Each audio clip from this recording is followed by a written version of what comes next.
Hello, everyone, and thanks so much for joining us. Today, we will be doing a training on the Tier 2 annual submission process. My name is Tim Murphy. I'm Program Officer.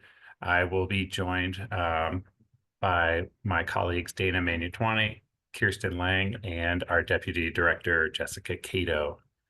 I'm going to kick things off with just a quick review of the Tier 2 page. So let me just get that shared. 1 second. Okay, so everyone can see the two see the website. Great.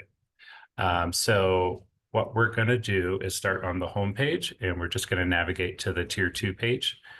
So you go to the grant making tab, click on already funded, and then Tier 2. So the Tier 2 page has a bunch of written and recorded tutorials on the submission process, the annual submission directions, templates for forms A, B, and C, and other useful information to help you through the process. So Tier 2 funding and how that funding is distributed is described in the SCFD statute. All SCFD funded organizations must demonstrate that most of their activities are conducted within the state of Colorado and principally benefit the residents of the district. Tier 2 organizations must also demonstrate regional service and impact as established by the SCFD Board of Directors. In Resolution 1707, it stated that for purposes of Tier 2 qualification, organizations must show at least 15% of total Colorado attendance comes from outside of the organization's home county. If an organization falls below the threshold, a 3-year rolling average will apply to determine compliance. So the Tier 2 funding is based on, as you can see here, it's based on qualifying annual income, an organization's qualifying paid attendance, and documented free attendance. The statute and the SCFD board resolutions and memos provide definitions for those terms and guidance on reporting. So qualifying annual operating income means operating income from all mission-based sources, except for the following: capital construction fund income, designated funds raised for the purchase of specified capital needs, unrelated business income, funds raised for debt reduction or an endowment, any distribution of monies by the board, and any restriction established through board policy. Qualifying paid attendance means the total paid attendance at all public mission-based programs as verified by annual audit reports. Dana and Kirsten will go into more detail on each of those categories. So the annual submission deadline is Wednesday, June 11th, 2025 at 4 p.m. We highly recommend submitting before the deadline so that SCFD staff can review the submission for completeness in case there's anything missing. Incomplete or late submissions will not be accepted.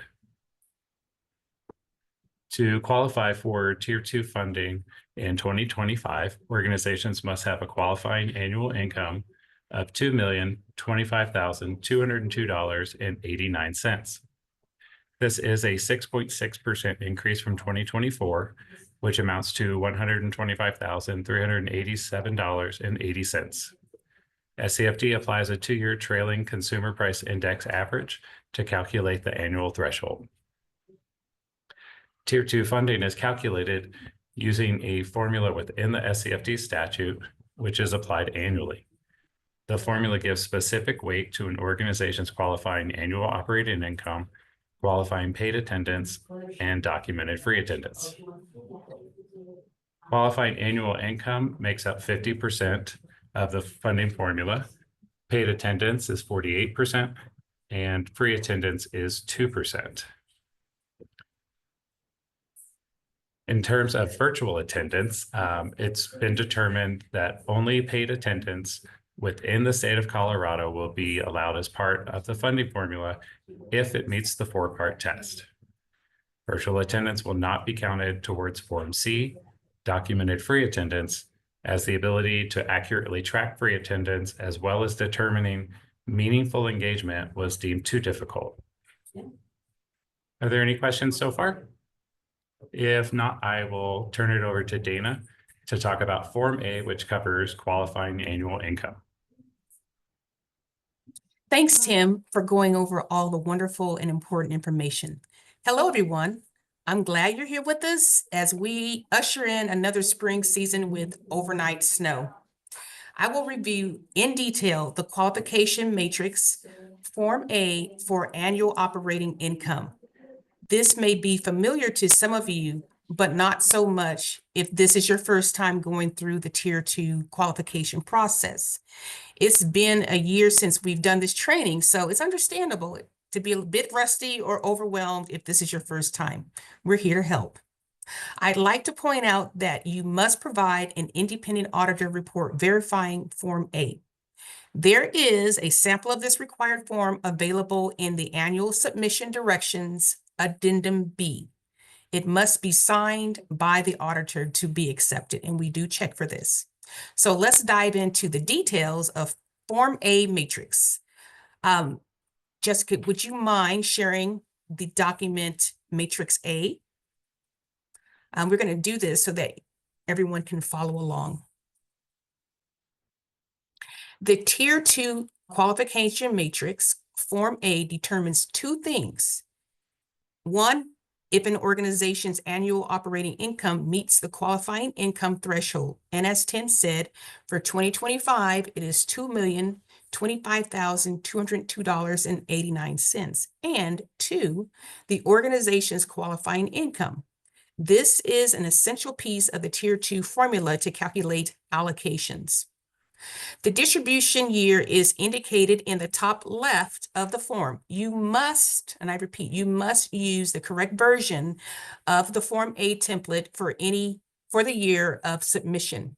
The Form A template is available on the Tier 2 page of our website, so please be sure to provide your auditor with a copy of the template for the correct year. A little bit about explanation of the matrix is as follows. You will include the organization name, just like you were in elementary school. You're going to add your name at the top, the most recent fiscal year, and the upper charts record total unrestricted annual operating income, or AOI, and the lower chart records the total qualifying income. So please rename the column headings to align with revenue categories used in your audit. Jessica, could you please provide a sample of the financial audit income? If your audit includes multiple revenue lines, feel free to add one or two additional columns in Matrix A if necessary. Ensure that the column headings in the matrix correspond with the revenue categories from your audit, as this will make it easier for the SCFD staff to correlate the information between your matrix and the audit. So, as you can see, in our sample auditor did a wonderful job of making Form A match the audit. Use your audit to fill in line 1 with subtotals of your unrestricted income. Rows A through I, Jessica, yes, thank you. Rows A through I are revenue figures excluded from qualifying income. Rows L through X are revenue figures included to establish qualifying income. The matrix auto-calculates across the rows and down the columns, or down columns. For the rows with an asterisk, your auditor must provide a note or schedule explaining more details about that number or amount. Also, include schedules if there are entries in the net assets released column. So if listed on financial statements, be sure to include details of the original source of the assets, for example, foundation, corporate, individual, etc. The total unrestricted annual operating income reported on line K and total qualifying reported on line Y should be equal. The total amount must exceed the Tier 2 2025 qualifying threshold of $2,025,202.89. And in fact, it does. We're at 2.1 million. So yay, we made it. Now, let's go into the upper chart in more detail. And you will see your total unrestricted annual operating income. And yay, it's over the 2.025 million. In the bottom portion of the matrix, we are asking for your unrestricted annual operating income. That is to say, your total qualifying income. The following revenue figures are included to establish qualifying income. Row L, ticket sales. And this is net of seat and sales taxes. Ticket sales need to be net if there exists any seat and sales tax, since taxes are passed through the organization and therefore not actual income. For example, Denver has a facilities development admissions tax, aka seat tax, and the city of Lone Tree collects a 4.0 admission tax with the exception of City of Lone Tree, owned and operated facilities. Boulder has an admission tax as well. Plain and simple, just include the net ticket sales without seat and sales taxes. Row M, memberships. If your organization has membership fees, please record that revenue. Row N, tuition. This would cover things like classes and workshops. This is pretty straightforward. Row O, concessions and gift sales. Record net of expenses. So remember to deduct cost of goods sold to determine your net amount. We've on occasion had organizations report gross sales, and we've had to adjust those amounts. So just include the net sales. We don't want to make any adjustments. Row P, rental and residency income. This is a form of passive income. The IRS carves out rental income as not being a UBI or unrelated business income generating activity. You will need to have a detailed schedule. For example, if you have low-income residencies for visiting artists, or if you have a venue that you rent, put down the collected amounts. Row Q, interest income. Interest earned over time is considered income. It should be net of management fees. Row R, individual. This is typically in the forms of donations, very straightforward. Row S, corporate support, includes things like sponsorships, social responsibility dollars, community giving.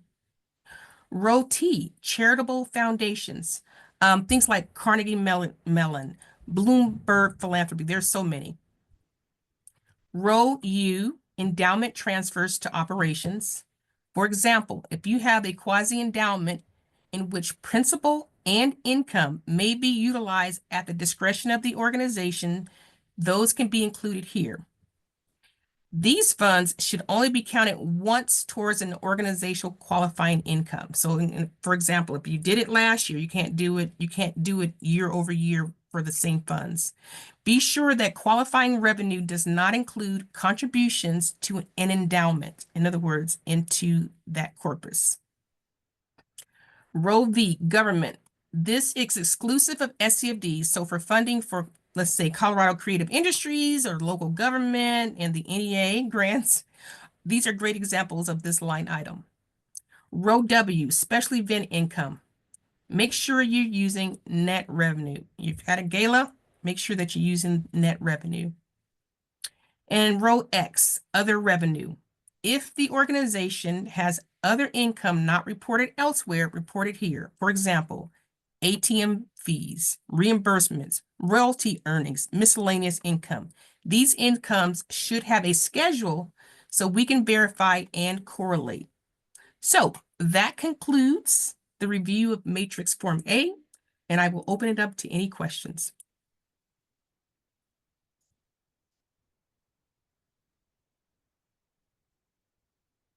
Do we have any questions? Feel free to come off mute.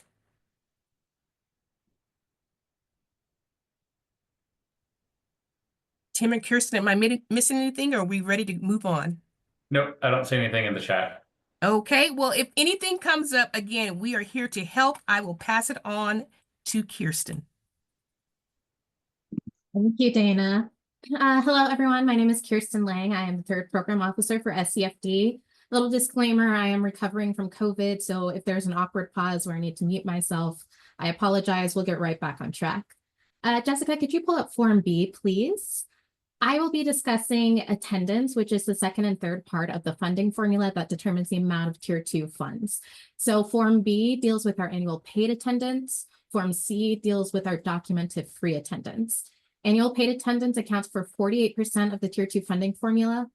Free documented attendance is optional and accounts for 2% of the Tier 2 funding formula. I'm going to be discussing each of those forms separately. At the end of each form discussion, I will pause for questions. If you have any questions that are specific to your organization, please feel free to email or call us directly. So up on screen, we have 4B, which starts with our 4-part test. This helps you determine if a specific activity will count towards your paid or documented free attendance. So the test is as followed. Part 1, a program or activity must be mission-based and meaningfully engages patrons or visitors in the mission. Part 2, the program or activity must be one for which the organization normally charges a fee to participate. Part 3, a per-person payment to participate in the program or activity was made to the organization as evidenced by traceable contemporaneous documentation.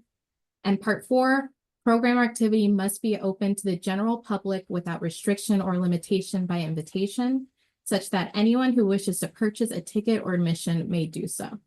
So when you run your activities through this 4-part test, you'll be able to ensure that the number of people you're counting are allowed to be on Form B. If they're not meeting a part of this 4-part test, then they're not going to be a part of your qualifying attendance.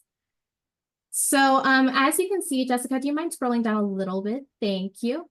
We have 2 categories in Form B where you'll mark your attendance based on category.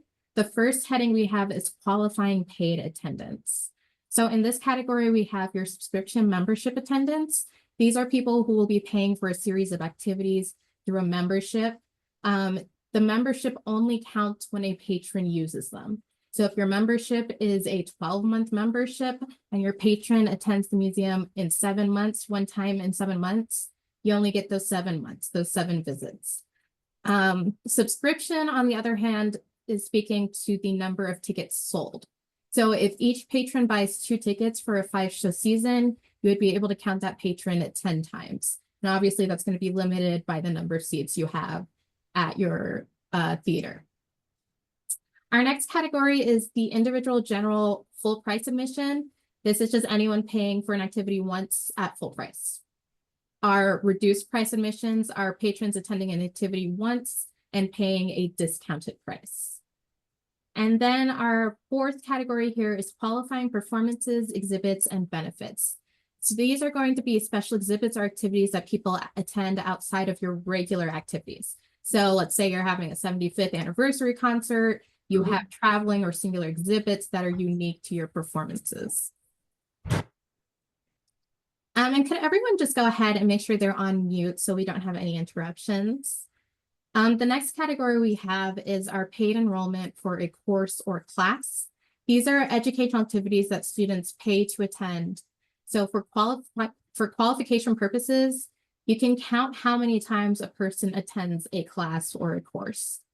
So if you have a patron that's attending a 10-week course 2 times a week, you can count that patron 20 times.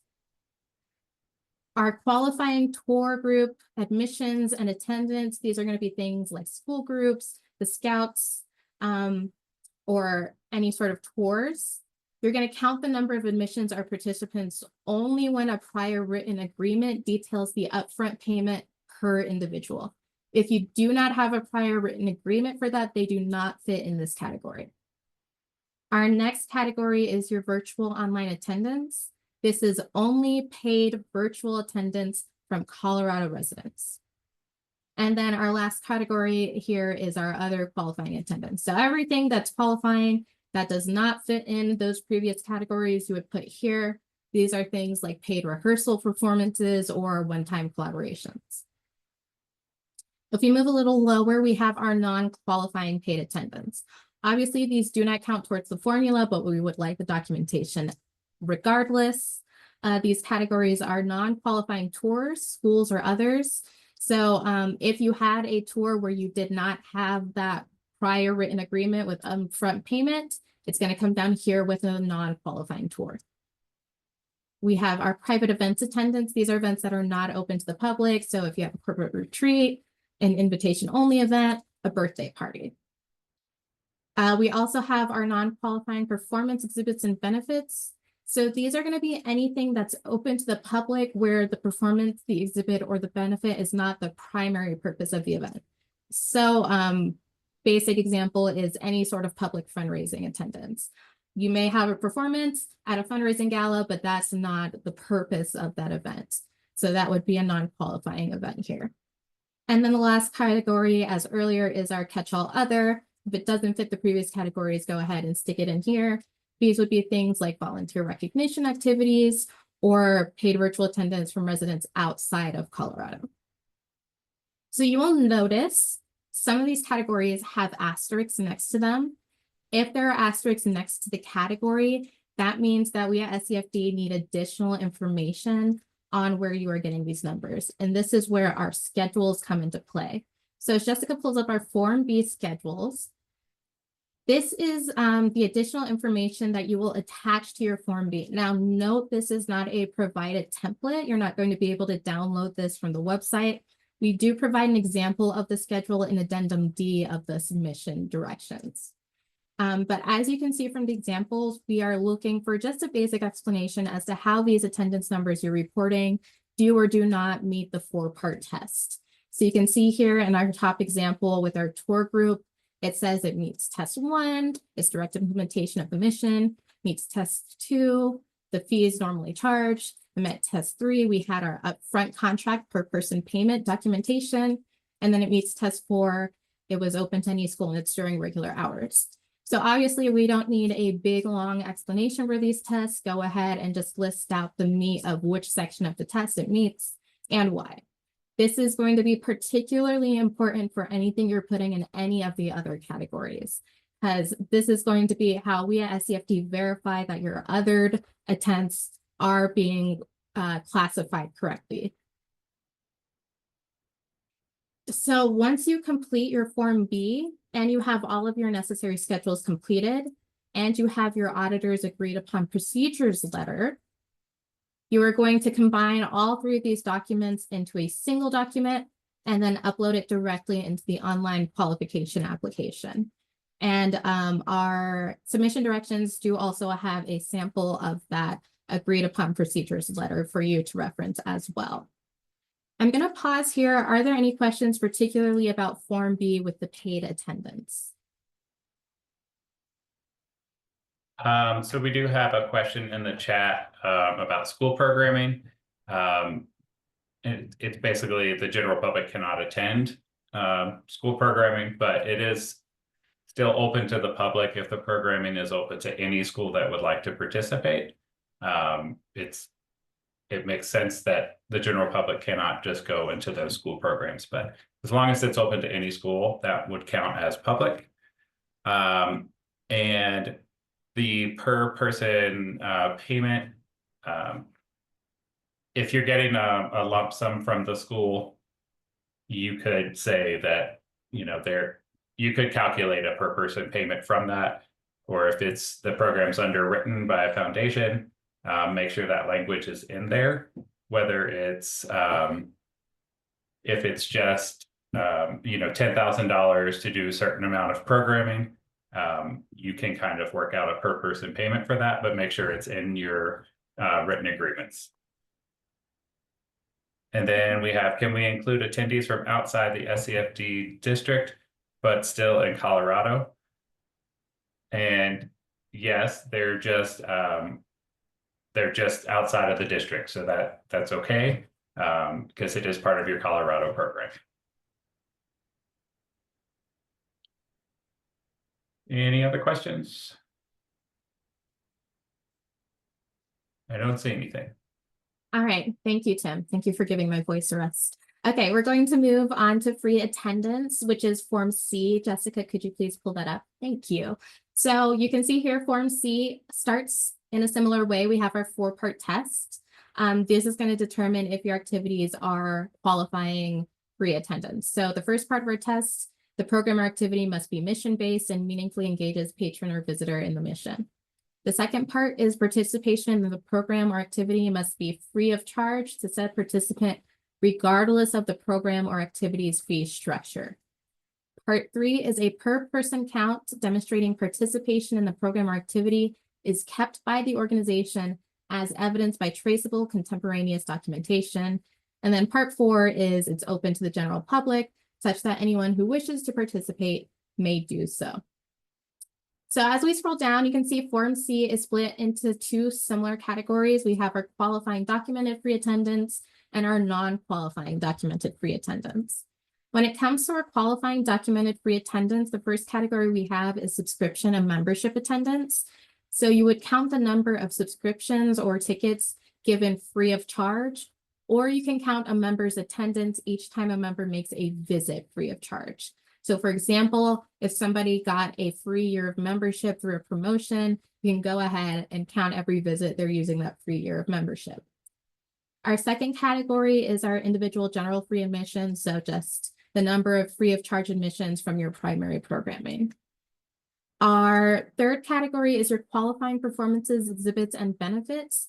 This is going to be the number of free mission-based admissions for special programming outside of permanent or ongoing programming. So if you're doing a one-time special event, that's free. If you're having a travel exhibit, that's free. That's where you would put those attendance numbers. Our next category is our free enrollment for courses or classes. So you can count attendance for each class session or workshop within a series that was free of charge. So again, if you're going to a 10-week course 2 times a week, and it's all free, that patron can be counted 20 times there. Our next category is our qualifying tour group admission or attendance. So these are going to be your free school assemblies, your free tours of your site. And then we have our free outreach programs, which is unpaid outreach activities or events. Then of course, our catch-all other things like a free rehearsal performance, if you're doing free previews, that sort of stuff. And then under our second heading, we have non-qualifying documented free attendance. So remember, these do not count towards your funding formula, but we do want them documented. The first is non-mission related attendance. So if you're having any sort of free events, performances, activities that are not in line with your primary mission, you would go ahead and put those here. The next one is your untrackable attendance. So untrackable attendance is when you have a count of people from events, activities that are not verifiable. This does not mean they are estimates. So for example, we're looking at if you have police counts for a festival, if you have aerial or drone footage that you can point to for your count, you can go ahead and put that number in here. If you're just going, oh, we were there, we saw about 500 people, that doesn't count. So we do need something that we can point to here. And then our last category is our catch-all other, so things like volunteer recognition activities. Just like with Form B, we have a couple of things with asterisks here, which means we also need a schedule for your Form C numbers. Jessica, could you pull up the schedule example? Just like Form B, we do not provide a template for this, but this example of the free attendance schedule is going to be an addendum E of your submission directions. Just like with Form B, we just want to know how it did or did not meet the 4-part test. You can see here with our top example, we have the direct implementation of the mission. We have the program is where a fee is not charged, and we have our per person count is verifiable and it's open to anyone. So we just like to have all of that listed. And as with Form B, it's really, really important that you get that other category in here clearly written out so we can verify that we're documenting that correctly. So after Form C is completed, you have all of your schedules together. You're going to take those two along with your organization's report on applying agreed upon procedures. Jessica, I see you have that ready. This is what we call our free attendance letter. The example for this is available in Addendum D of the submission directions. So you're going to attach this to your schedules, your Form C, into a single document, and then you're going to submit that single document to the online qualification application. Big reminder, if you are collaborating with another tier 2 organization, there should be an agreement between both of your organizations of who will count the attendance. You don't need to give us the agreement at the time you submit, but you do need to have it in case we ask for clarification or we follow up for that in our review. So I'm going to go ahead and pause here for any questions about our free attendance forms. Kirsten, can I just add that the letter by the designated signature, like the director, we had to send lots of annual submissions back last year because that letter was missing. So if you're doing a Form C, please be sure to submit that, especially if you're running on the date of the deadline, because we don't want to have to decline your application because that part is missing. So it's very important that you have that if you're counting Matrix C. Thank you, Dana. Okay, any questions? I am not seeing any. All right, well, I will. Krista, the letter example is going to be in the submission directions. You're going to be getting the letter from your auditor. All right, Tim, I will pass it back to you for the wrap up. All right, yeah, just a couple other things to go over. In the qualification section of the application, there are 4 required documents. Your completed final audit for your most recently completed fiscal year, the most recently submitted Form 990, Form A with the auditor's letter and supporting schedules, and Form B with the same supporting documentation. So all 4 of those are required. Form C is optional. You do not have to submit it if you don't track your free attendance. That's totally up to you, but it does make up 2% of the funding formula.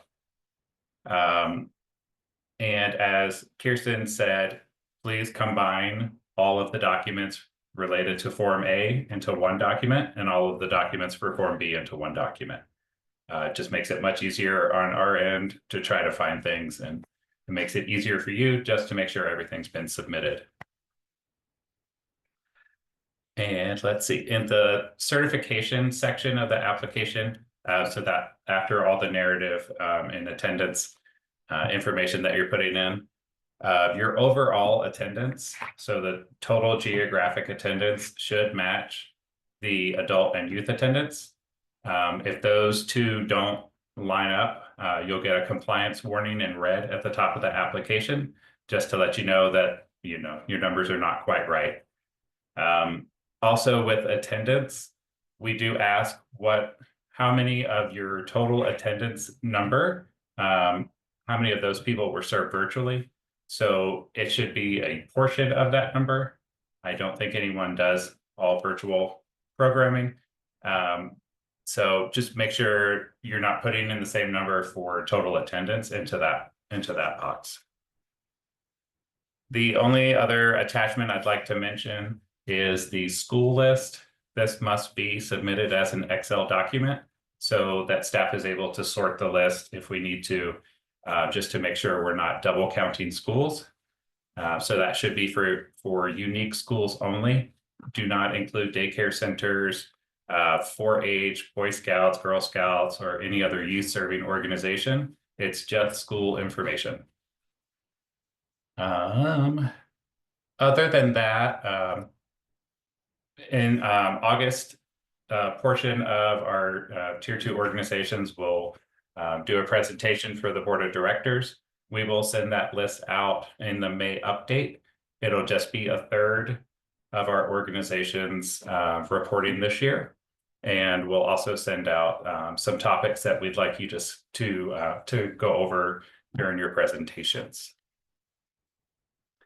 So just one more time, the deadline is June 11th at 4 p.m. Please, please, please submit it early. We will do our very best to review all of your submissions up to 48 hours before the deadline, just to make sure all the pieces are there. Anything late or incomplete will not be accepted. So please, please, please get those in early. Tim, can I jump in real quick? You may. Thanks.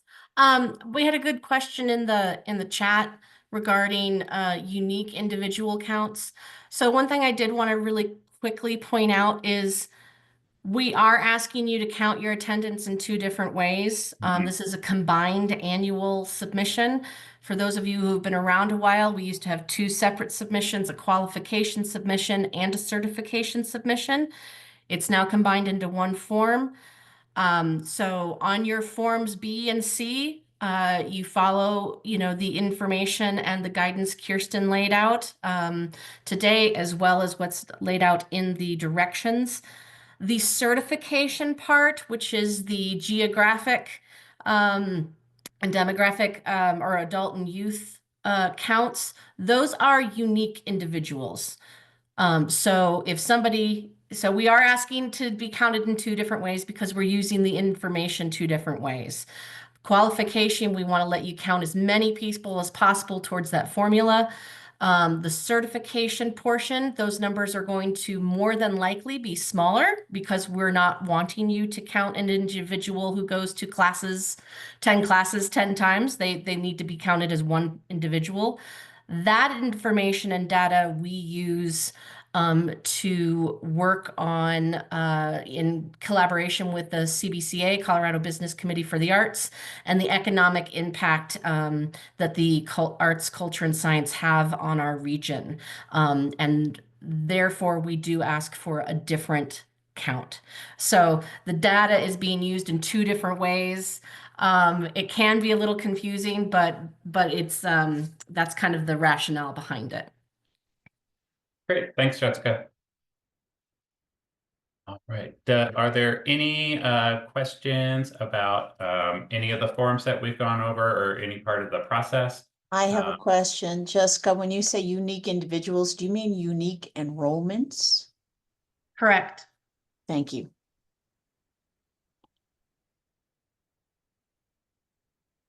Anyone else?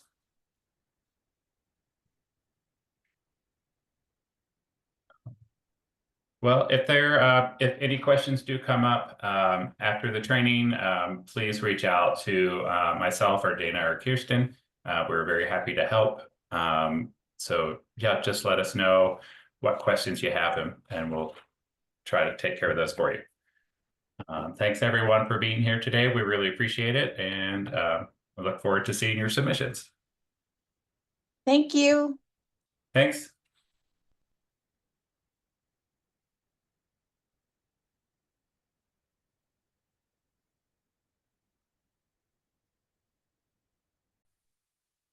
And I think after this, we have what we need.